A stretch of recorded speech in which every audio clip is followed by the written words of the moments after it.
Hi! ഇന്നത്തെ നമ്മുടെ recipe മുട്ട ഉപയോഗിച്ചിട്ട് വളരെ എളുപ്പത്തിൽ ഉണ്ടാക്കിയെടുക്കാൻ പറ്റുന്ന ഒരു അടിപൊളി സ്നാക്കാണേ. ഇതൊരു പുതിയ ഐറ്റം ഒന്നല്ല കേട്ടോ. ഒരുപാട് പേർക്കൊക്കെ ഇത് അറിയായിരിക്കും. എന്നാലും അറിയാത്തവർക്ക് ഇതൊരു ഉപകാരമുള്ള വീഡിയോ ആയിരിക്കും എന്ന് പ്രതീക്ഷിക്കുന്നു. അപ്പോൾ എല്ലാവരും വീഡിയോ കാണുക, കണ്ടിഷ്ടമായാൽ ലൈക്ക് ചെയ്യുക. ഞാനിതുണ്ടാക്കാൻ വേണ്ടി 2 മുട്ടയാണ് എടുത്തിട്ടുള്ളത്. നിങ്ങൾക്ക് ഒരുപാട് ആവശ്യമുണ്ടെങ്കിൽ മുട്ടയുടെ അളവ് കൂട്ടാം. അതിനനുസരിച്ച് ഞാൻ എടുക്കുന്ന എല്ലാ സാധനത്തിൻ്റെ അളവും കൂട്ടാൻ മറക്കരുതെന്ന് മാത്രം. മുട്ടയിലേക്ക് 2-3 ഏലക്ക പൊടിച്ചത് ചേർത്ത് കൊടുക്കുക. അതിൻ്റെ കൂടെ തന്നെ 1/4 കപ്പ് പഞ്ചസാര പൊടിച്ചതും 1/4 ടീസ്പൂൺ ഉപ്പും ചേർത്ത് കൊടുക്കുക. ഒരു സ്പൂൺ ഉപയോഗിച്ച് ഇതെല്ലാം കൂടെ നന്നായിട്ട് അങ്ങ് മിക്സ് ചെയ്ത് കൊടുക്കാം. ബീറ്ററോ മിക്സിയോ എന്തോ ഉപയോഗിക്കാം കേട്ടോ. നന്നായിട്ട് ഇളക്കി കൊടുത്ത ശേഷം അടുത്തതായിട്ട് ഇതിലേക്ക് റവ ചേർത്ത് കൊടുക്കാം. ഇത് നമ്മൾ നന്നായിട്ട് തന്നെ മിക്സ് ചെയ്ത് കൊടുക്കണം. നമ്മൾ ഇതിലേക്ക് എന്ത് ചേർത്ത് കൊടുക്കുമ്പോഴും കുറച്ചായിട്ട് ചേർത്ത് കൊടുക്കാൻ ശ്രദ്ധിക്കണം. നിങ്ങൾക്ക് ആവശ്യമുണ്ടെങ്കിൽ ഇതിലേക്ക് 1/4 ടീസ്പൂണൊക്കെ ഒരു ബേക്കിംഗ് സോഡ ചേർത്ത് കൊടുക്കാം കേട്ടോ. ഞാനിത് വീട്ടിലേക്കുള്ള ആവശ്യത്തിനും പിന്നെ കുട്ടികൾക്കൊക്കെ കൊടുക്കുന്നതല്ലേ, അതുകൊണ്ട് മാത്രമാണ് കേട്ടോ ചേർത്ത് കൊടുക്കാത്തത്. നിങ്ങൾക്ക് ആവശ്യമുണ്ടെങ്കിൽ ചേർത്ത് കൊടുക്കാം. എനിക്ക് കുറച്ച് നെയ്യ് ചേർത്ത് കൊടുക്കാം. തണുപ്പായതുകൊണ്ട് കട്ട പിടിച്ചുകൊണ്ട് ഞാനിത് ഉരുക്കിയെടുത്തതാണ്. ഇനി നമുക്ക് മൈദ ചേർത്ത് കൊടുക്കാം. ഞാനിവിടെ 2 കപ്പ് മൈദ എടുത്തിട്ടുണ്ട്. നമ്മളെടുക്കുന്ന മുട്ടേൻ്റെ വലുപ്പത്തിനനുസരിച്ചാണ് നമ്മൾ ഇതിലേക്ക് മൈദ ചേർത്ത് കൊടുക്കേണ്ടത്. അത് കുറച്ചായിട്ട് ചേർത്ത് കൊടുക്കാൻ ശ്രദ്ധിക്കുക. ഒരിക്കലും ഒന്നിച്ച് ചേർത്ത് കൊടുക്കരുത്. വെക്കുന്നതിനനുസരിച്ച് തന്നെ നന്നായിട്ട് മിക്സ് ചെയ്യുകയും ചെയ്യുക. ഇതിൻ്റെ മാവ് എങ്ങനെയാണെന്നുണ്ടെങ്കിൽ നമ്മൾ ചപ്പാത്തിയൊക്കെ കുഴച്ചെടുക്കൂലേ, അതുപോലെ കൈകൊണ്ട് നമുക്ക് കുഴച്ചെടുക്കാൻ പാകത്തിലുള്ള മാവാണ്. അപ്പോൾ ഞാൻ 2 മുട്ട ഉപയോഗിച്ചിട്ടും എനിക്ക് നല്ല ലൂസായിട്ട് തന്നെയാണ് ഇതുള്ളത്. അപ്പോൾ ഞാൻ വീണ്ടും ഒരു 1/2 കപ്പ് കൂടെ മൈദ ചേർത്ത് കൊടുത്തിട്ടുണ്ട്. ഞാനിപ്പോൾ 2 മുട്ടയ്ക്ക് 2.5 കപ്പ് മൈദ എടുത്തിട്ടുണ്ട്. നമ്മളെടുക്കുന്ന മുട്ടേൻ്റെ വെള്ളത്തിനനുസരിച്ചും വലുപ്പത്തിനനുസരിച്ചും എണ്ണത്തിനനുസരിച്ചും ഒക്കെ മൈദൻ്റെ അളവ് കൂട്ടണം കേട്ടോ.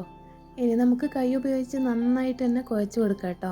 ഒരു ചപ്പാത്തി മാവിൻ്റെ രൂപത്തിലൊക്കെ ആകുന്നത് വരെ കുഴച്ച് കൊടുക്കണം. ഞാനിപ്പോൾ നന്നായിട്ട് തന്നെ കുഴച്ചെടുത്തിട്ടുണ്ട്. ഇതിപ്പോൾ നല്ല സോഫ്റ്റാണ്, എന്നാൽ കയ്യിൽ ഒട്ടിപ്പിടിക്കുകയും ചെയ്യുന്നില്ല. ഇനി ഒരു 10 മിനിറ്റ് റെസ്റ്റ് ചെയ്യാൻ വെക്കാം. ഇപ്പം നമ്മളെ മാവ് ചെറുതായിട്ടൊന്ന് ടൈറ്റായി വന്നിട്ടുണ്ട്. ഇനി ഇത് നമുക്ക് പരത്തിയെടുക്കണം. ഇത് നിങ്ങൾക്ക് ഒന്നിച്ച് വേണമെങ്കിൽ പരത്തിയെടുക്കാം, അല്ലെങ്കിൽ 2 ബോളുകളാക്കി എടുത്തിട്ടും പരത്താം. ഞാനിവിടെ 2 ബോളുകളാക്കി എടുത്തിട്ടുണ്ട്. ഇനി കുറച്ച് മൈദ ചേർത്ത് കൊടുത്ത ശേഷം ഒരു 1/2 ഇഞ്ച് കനത്തിൽ നമുക്കിത് പരത്തിയെടുക്കണം. പരത്തിയെടുക്കുമ്പോൾ പ്രത്യേകം ശ്രദ്ധിക്കുക, ഒരിക്കലും കട്ടി കുറഞ്ഞ് ചപ്പാത്തിയൊന്നും പോലെ പരത്തിയെടുക്കരുതേ. വീഡിയോയിൽ കാണുന്ന പോലെ കുറച്ച് കനത്ത് തന്നെ പരത്തിയെടുക്കുക. ഇനി നമുക്ക് കട്ട് ചെയ്യാൻ തുടങ്ങാം. കട്ട് ചെയ്യുമ്പോൾ നമുക്ക് ഇഷ്ടമുള്ള ഷേപ്പിൽ കട്ട് ചെയ്തെടുക്കാം കേട്ടോ. ഞാൻ വീഡിയോയിൽ കാണുന്ന പോലെ തന്നെ ആദ്യം നേരെ വരഞ്ഞെടുത്ത് പിന്നെ ക്രോസായി വരഞ്ഞെടുത്ത് ഒരു ത്രികോണം അല്ലെങ്കിൽ ഒരു ഡയമണ്ട് ഷേപ്പിലൊക്കെയാണ് കട്ട് ചെയ്തെടുത്തത്. വേറെ എന്തെങ്കിലും ഷേപ്പിലൊക്കെ കട്ട് ചെയ്യണമെന്ന് എപ്പോഴും വിചാരിക്കുമെങ്കിലും ഉണ്ടാക്കി വരുമ്പോൾ ഇങ്ങനെ തന്നെയാണ് കേട്ടോ കട്ട് ചെയ്യാറ്. മുഴുവനായും കട്ട് ചെയ്ത് വെച്ച ശേഷം അതിൻ്റെ സൈഡിലായിട്ട് കത്തി ഉപയോഗിച്ച് ചെറിയൊരു വര ഇട്ട് കൊടുക്കണേ. നിങ്ങൾക്ക് കാണാൻ പറ്റുന്നുണ്ടോയെന്ന് അറിയില്ല, ഞാനിതിൻ്റെ സൈഡിലായിട്ട് വര ഇട്ട് കൊടുത്തിട്ടുണ്ട്.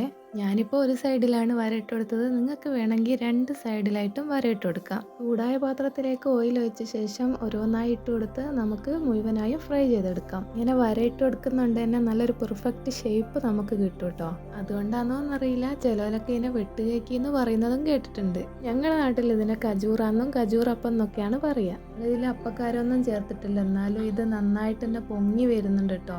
അപ്പക്കാരം ചേർക്കുകയാണെങ്കിൽ ഇതിലും നന്നായിട്ട് തന്നെ പൊങ്ങി കിട്ടും. അത് കൂട്ടുന്ന സമയത്ത് ആകൃതിയിൽ നല്ല വ്യത്യാസം ഉണ്ടാവും കേട്ടോ. ഇതിനേക്കാളൊക്കെ നന്നായിട്ട് തന്നെ പൊങ്ങി കിട്ടും. പക്ഷേ ടേസ്റ്റിൽ വലിയ വ്യത്യാസമൊന്നും ഉണ്ടാവില്ല.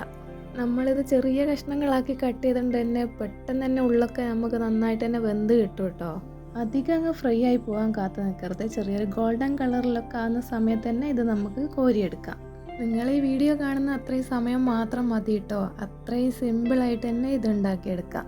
1 മാസത്തോളം കേടുകൂടാതെ നിൽക്കുകയും ചെയ്യും. അപ്പോൾ വീഡിയോ ഇത്രയേ ഉള്ളൂ. ഇഷ്ടമായെങ്കിൽ ലൈക്ക് ചെയ്യുക, മറക്കാതെ ട്രൈ ചെയ്യുക.